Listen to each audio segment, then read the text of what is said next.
오늘 우리에게 주시는 하나님의 말씀은 히브리서 10장 26절에서 31절까지 말씀입니다. 한 절씩 교독하시고 마지막 절은 함께 합독하시겠습니다.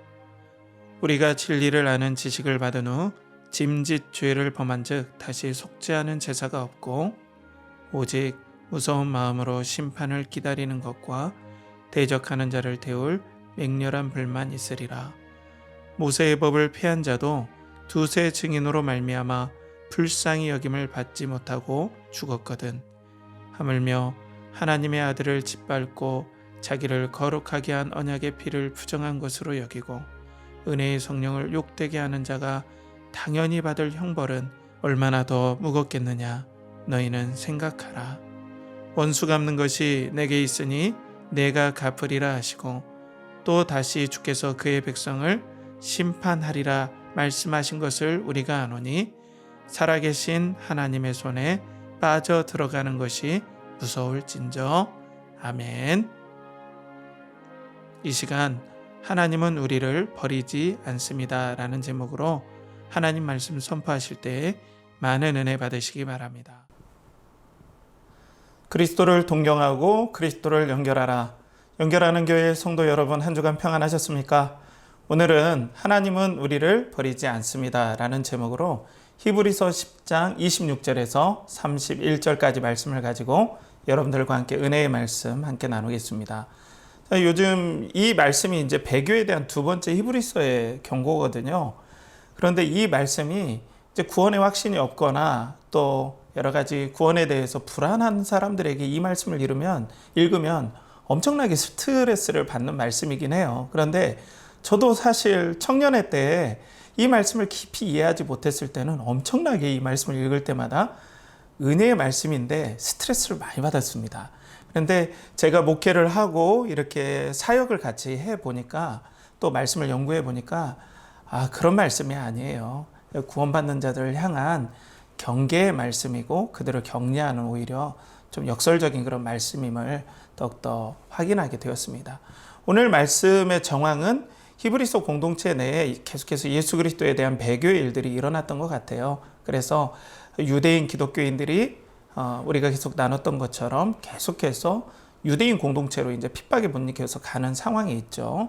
그러니까 예수 그리스도에 대해서 계속해서 구약 성경 말씀으로 치밀하게 논증을 히브리서 기자는 하나님의 영감을 받아서 진행을 하죠. 그러면 이 말씀 자체를 현대를 사는 우리 성도님들에게 바로 적용하기는 엄청나게 어려움이 있어요. 왜냐하면 동일한 여건이 아니기 때문에 말씀을 적용하는 데 있어서는 제한이 있습니다. 그래서 오늘 말씀을 여러분 이 배교의 경고에서 두 번째 말씀이긴 하지만은 그 말씀 메시지에 있는 그러니까 기저 바탕에 있는 그 의도가 무엇인가를 우리가 살펴보면서 여러분들과 함께 말씀을 좀 나눴으면 좋겠습니다. 그런 의미에서 세 가지 키워드로 여러분들과 함께 말씀을 나눌 텐데요. 첫 번째로는 구원하시는 하나님, 두 번째로는 사랑하시는 하나님, 세 번째로는 희생하시는 하나님을 통해서 하나님께서 우리를 이렇게 사랑하십니다. 이 하나님을 어떻게 버릴 수 있겠습니까? 아무리 상황이 어렵더라도 하나님과 동행합시다. 이 하나님을 의지합시다라는 이런 메시지를 가지고 여러분들과 함께 말씀을 나누겠습니다. 그러면 첫 번째 키워드로 구원하시는 하나님인데요. 자, 보면은 이 구원하시는 하나님도 지금까지 이 엄청난 양의 논증이죠. 어떻게 보면 하나님의 영감받은 말씀이지만 논증을 치밀하게 하셨던 이 히브리서 기자가 자, 이렇게 예수 그리스도와 진리의 지식을 암에도 불구하고 배교한다는 건 이건 있을 수 없다라고 하면서 이 엄청난 구원을 주시는 이 하나님의 구원을 보십시오. 절대 하나님은 여러분들을 버리지 않을 겁니다. 대신에 이 엄청난 구원의 지식을 버린 사람들에게는 분명하게 하나님의 심판이 있을 것입니다 라고 얘기를 하고 있어요. 그러니까 이건 구원받은 사람들에게 얘기하는 게 아닙니다. 다시 한번 천명하지만 여러분들 절대 구원은 변할 수가 없습니다. 대신에 그 믿음이 진짜냐 아니냐가 문제겠죠. 믿음으로 말미암아 구원받는 것은 절대 변함이 없습니다. 그런데 더 나아가서 우리는 이제는 우리의 영혼만 구원하시는 하나님이 아니라 우리에게 적용하기로는 삶을 구원하시는, 영혼 구원뿐 아니라 삶을 구원하시는 하나님에 대해서 우리가 더욱더 묵상을 좀 깊게 해볼 필요가 있다는 거죠. 그래서 구원하시는 하나님, 이 말씀을 살펴보겠는데요. 오늘 26절에 보면 우리가 진리를 아는 지식을 받은 후 짐짓 죄를 범한 즉 다시 속죄하는 제사가 없다라고 얘기를 하고 있죠. 우리가 진리의 지식을, 진리를 아는 지식을 안 후 이것을 어떻게 배교할 수 있냐라고 한탄을 하는 거예요. 그러니까 이 구원의 이 놀라운 영광, 이 말할 수 없는 은혜, 예수 그리스도께서 진정한 대제사장 되시고 부활하시고 지금도 살아계셔서 우리와 동행하고 계신다. 여러분, 이게 놀라운 진리 아닙니까? 사랑하는 우리 연결하는 교회 성도 여러분, 여기에 무한한 은혜의 영광들이 있지 않습니까? 그래서 우리는 예수 그리스도를 믿고 구원받았죠. 그런데 이 당시 히브리서를 받는 공동체 내에서는 이 예수님의 진리, 이렇게 설명했음에도 불구하고 이 진리는 거짓이다라고 하면서 떠나가 버렸다는 거예요. 그러니까 여기 말씀해 보면 짐짓 죄를 범한 즉이라고 얘기를 하고 있죠. 그러니까 이 짐짓이라는 건 자원에서 스스로, 죄를 범한 즉이라는 건 현재 분사로 사용을 하는데요. 헬라어로. 이것은 이 의도가 순간적인 의도가 아니라 이제 뭐라 할까요? 구원의 결단, 인생을 결단하듯 끝까지 이어지는 결단을 한 것이다. 그러니까 짐짓죄는 자기가 스스로 결단하듯 절대로 변함없는 신념으로 복음을 부인한 사람들을 얘기해요. 자, 이해가 되시죠? 그러니까 이 사람들은 애당초에 믿음이 없었다라는 증거이기도 하죠. 이런 사람들에게는 다시는 속죄하는 제사가 없다라고 얘기를 하고 있어요. 당연하지 않습니까, 여러분? 속죄하는 제사가 없죠. 왜냐하면 예수 그리스도만이 영원한 속죄를 이루실 영단번의 구원의 속죄의 제사 아닙니까? 이것을 부인해 버렸으니 어떻게 이런 사람들에게 영원한 속죄가 적용이 되겠습니까? 그런데 이걸 잘못 이해하면 이걸 성화의 과정으로 오해하면 안 돼요. 자원에서 짐짓죄라는 건 스스로 의도적으로 죄를 지었다면은 이것이 영원한 속죄의 제사가 없다. 이 사람이 이제 다시는 용서받지 못한다. 이건 정말로 말씀을 잘못 해석한 거죠. 이런 잘못된 해석 때문에 성도들이 받지 않아야 될 스트레스를 여기서 받고 에너지를 여기서 다 빼버려요. 이것이 바로 사탄의 전략이기도 하죠. 그러니까 여러분들 절대 속지 마시고요. 이것은 배교한 사람들, 원래 믿음이 없던 사람들이 이 영원한 구원의 진리, 영원한 속죄의 진리를 거부하니까 당연히 이제는 다시 속죄하는 제사가 없는 것이 상식이죠. 논리적으로 이렇게 맞을 수밖에 없습니다. 그러니까 여기에 대해서 한탄을 하는 거죠. 그런데 앞전에 여러분들에게 말씀드렸듯이 이것을 이제 배교의 정황으로만 우리에게 적용할 수가 없어요. 왜냐하면 우리는 실제적으로 유대 기독교인들처럼 이렇게 압박을 받는 건 아니에요. 그냥 우리의 삶에 종교의 자유가 보장되어 있잖아요. 그러니까 이것 자체를 억지로 이렇게 적용하기는 좀 힘듭니다. 그러면 이걸 어떻게 적용하느냐? 우리의 영혼을 구원하신 이 영광스러운 하나님께서 이 놀라운 영혼 구원의 진리를 우리의 삶 가운데서도 적용시켜 주신다. 우리의 삶에 하나님께서 우리의 영혼까지도 이렇게 구원하신 하나님께서 우리의 삶을 구원하시고 우리의 영혼을 구원하신다. 우리의 삶에 깊이 관여하셔서 이제는 구원의 진리가 우리의 삶에 스며들도록, 그 진리가 삶 가운데서 효력을 발휘하도록 하나님께서 삶의 구원도 역사하실 것이다 라는 그런 내용으로 우리가 적용하면 될 것 같아요.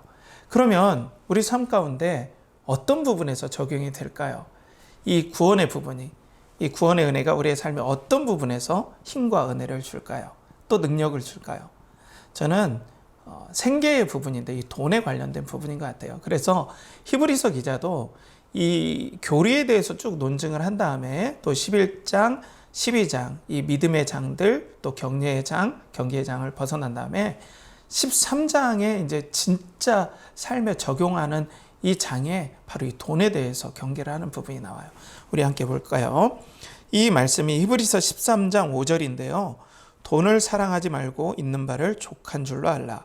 그가 친히 말씀하시기를 내가 결코 너희를 버리지 아니하고 너희를 떠나지 아니하리라 하셨느니라 라고 말씀하고 있습니다. 자, 그러니까 삶 가운데서 이 돈의 문제들 만만치 않죠. 왜냐하면 지금 우리가 삶을 살아가는데 성도라고 해서 하늘에서 우리가 돈이 떨어지는 만나처럼 떨어지지는 않지 않습니까? 불신자나 성도나 불신자나 동일하게 삶 가운데 직장에 가서 일해야 되고, 또 한국 사회는 자본주의 사회고 초경쟁 사회이기 때문에 여기서 그냥 사회 구조에 노출돼서 그대로 사회의 어떤 때로는 좋은 어떤 순기능이 아니라 역기능에 우리가 계속 노출되면서 고통을 당할 수 있죠. 여기에서 우리가 제외되지 않는다는 거예요, 신앙인이라고. 그리고 삶 가운데 이해되지 않는 고난도 우리가 당할 수 있습니다. 건강의 문제도 당할 수 있어요. 인간관계의 어려움도 우리가 당할 수밖에 없다는 거예요. 그런데 가장 핵심되는 생계의 문제, 돈의 문제 우리가 자유롭진 못하다는 거예요. 그리고 특별히 한국 사회에서 주거의 문제가 지금 대두가 되는데요. 쉽지 않은 문제로 떠오르죠. 그러니까 불안함이 오죠. 내가 평생 벌어도 아파트 한 채 사지 못한다라는 불안함이 성도 가운데서도 임하면 어때요? 불안해요.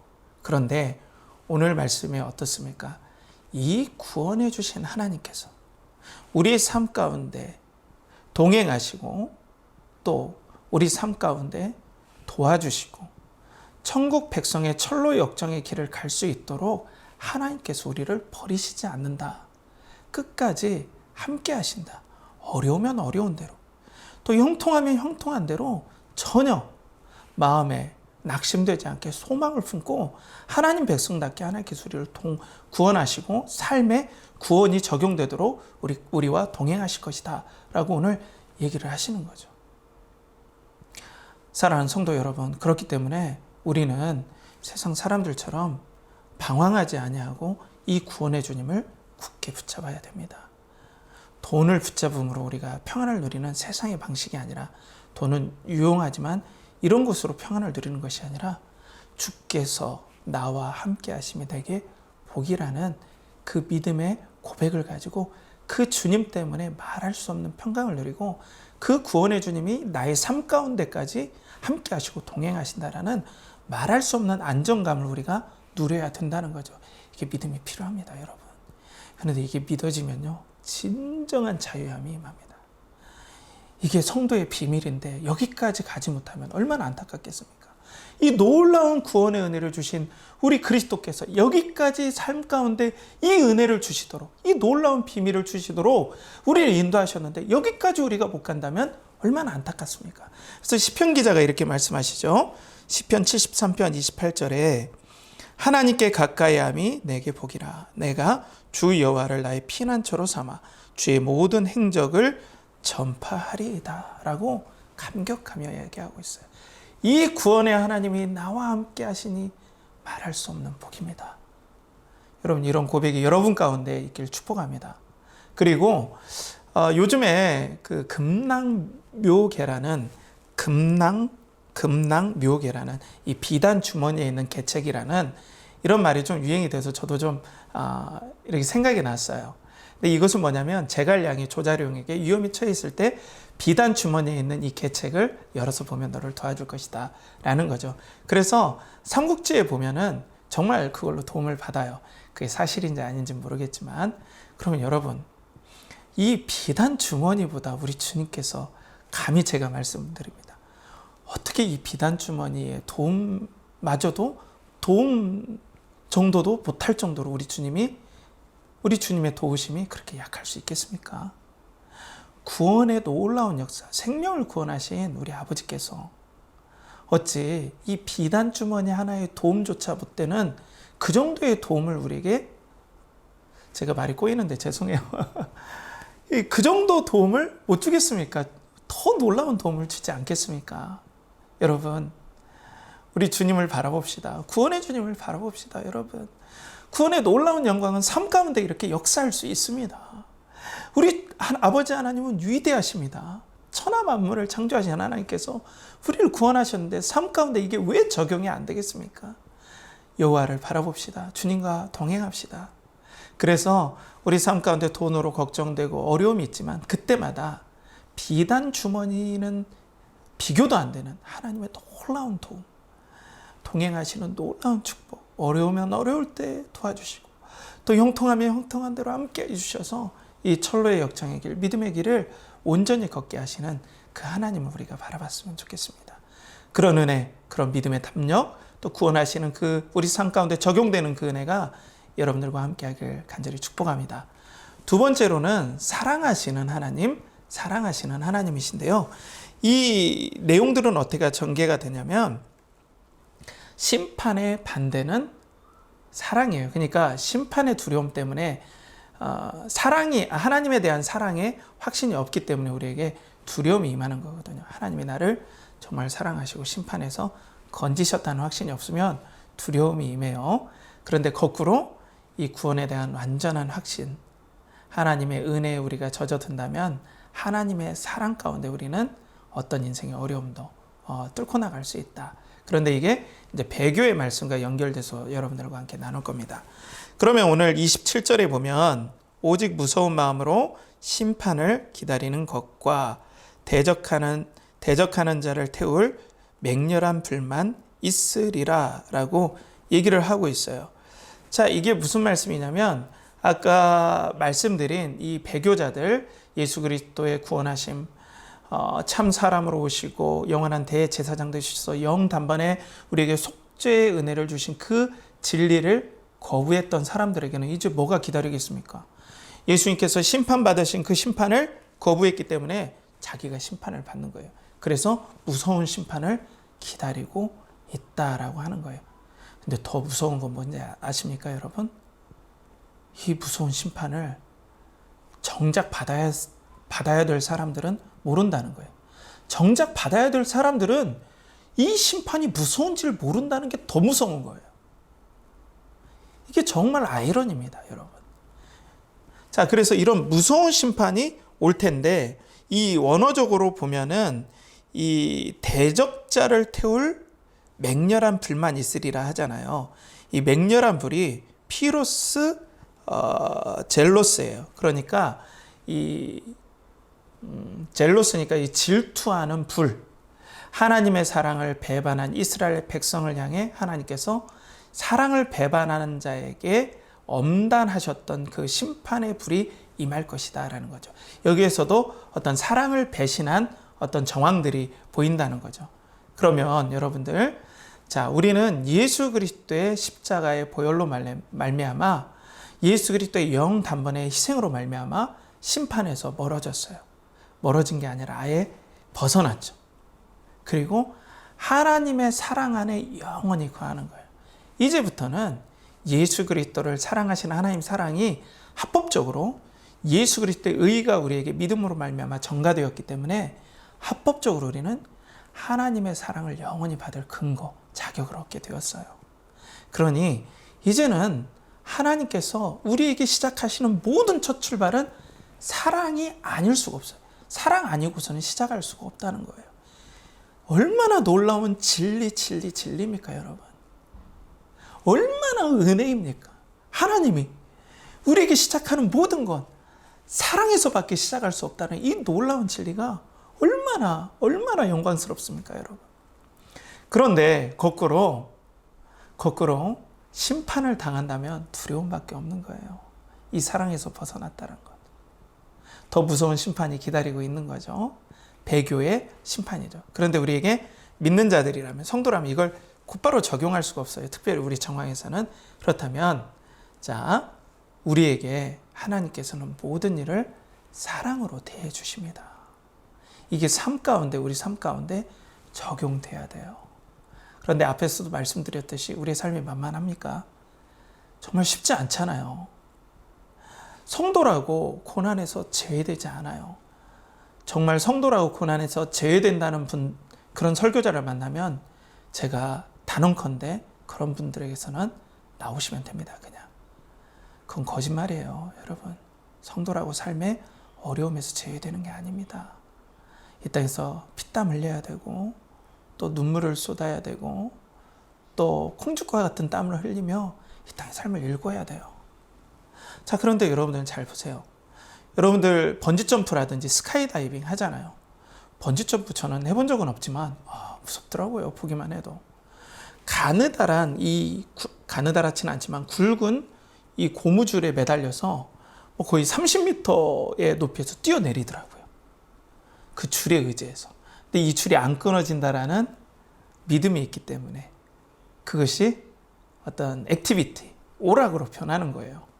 이 줄 하나 때문에. 그냥 없으면 죽는 건데요. 그죠? 자, 이 줄 하나가 죽음에서 뭘로 변해요? 오락으로 변해요. 스카이다이빙은 어떻습니까?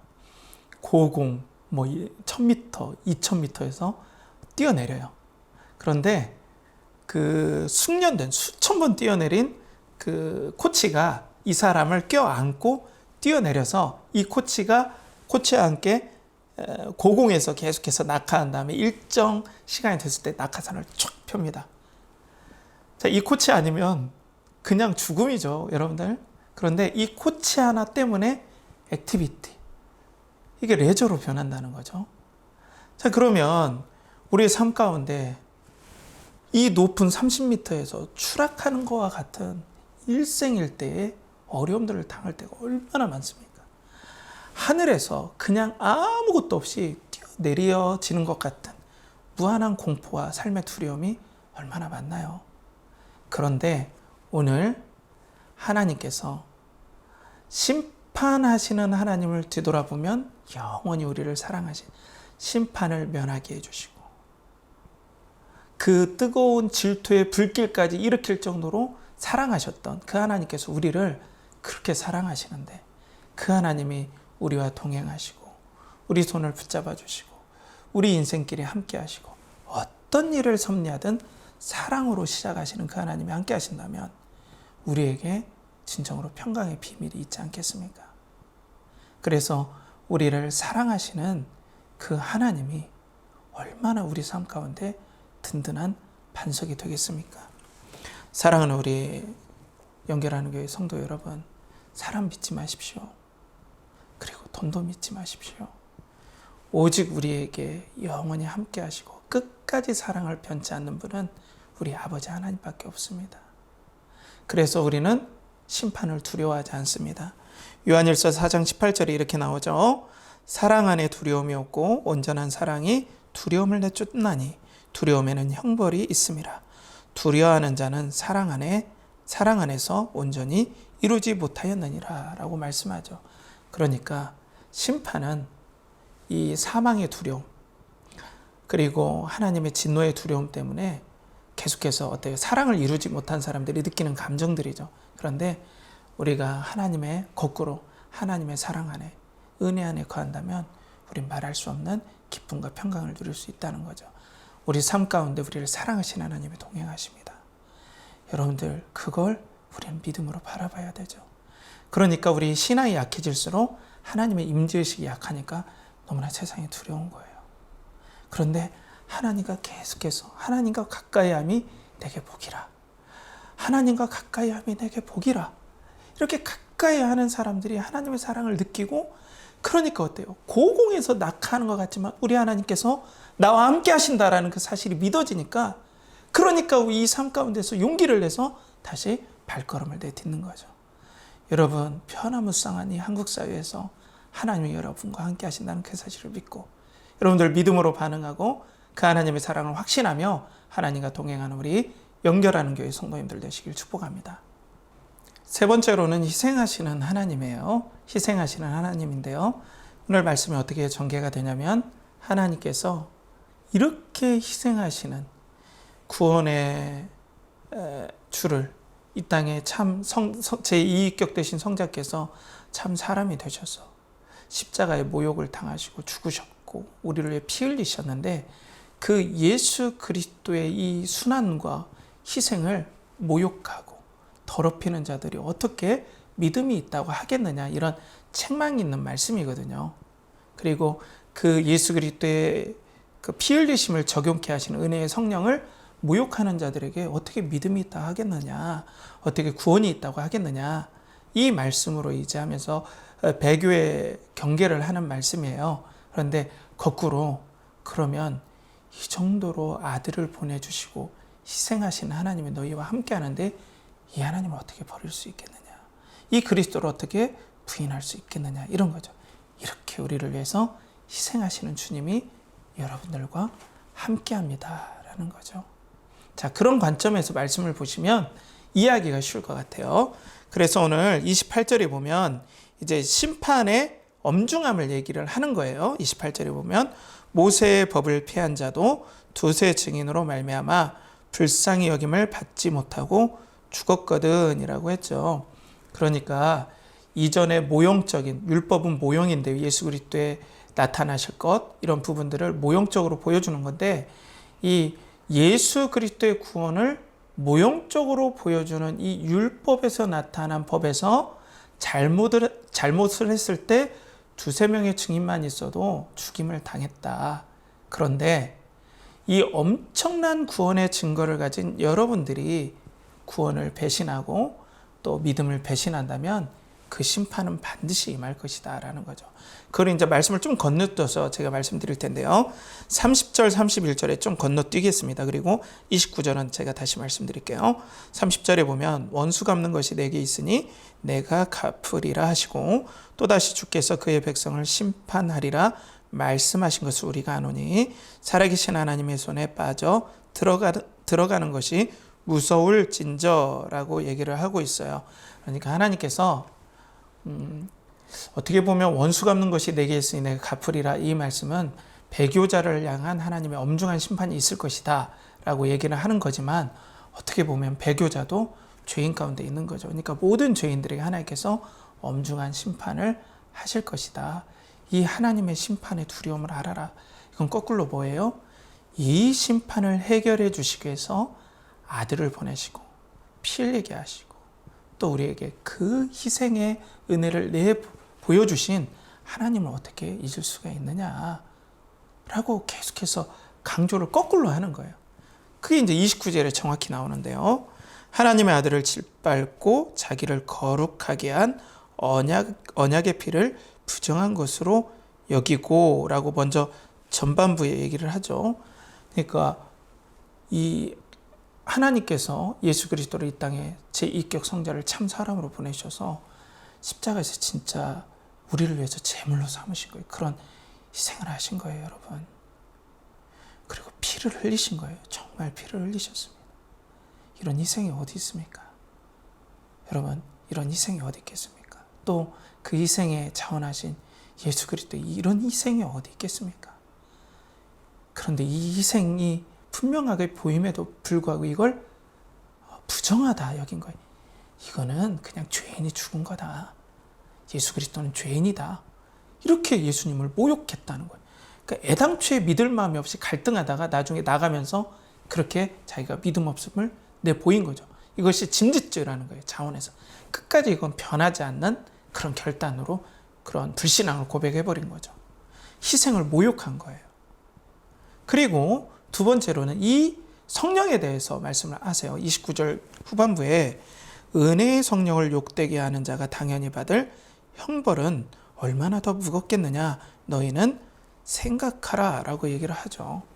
이 구원의 은혜를 우리에게 이 말씀이 예수 그리스도의 희생하심, 참 사람 되셔서 피 흘리심, 이걸 우리 마음에 중생의 은혜, 그러니까 생명을 얻게 하시고 또 이게 믿어지게 하시는 은혜의 성령의 역사를, 이 진리를 부인함으로써 은혜의 성령의 역사를 모독하는 거죠.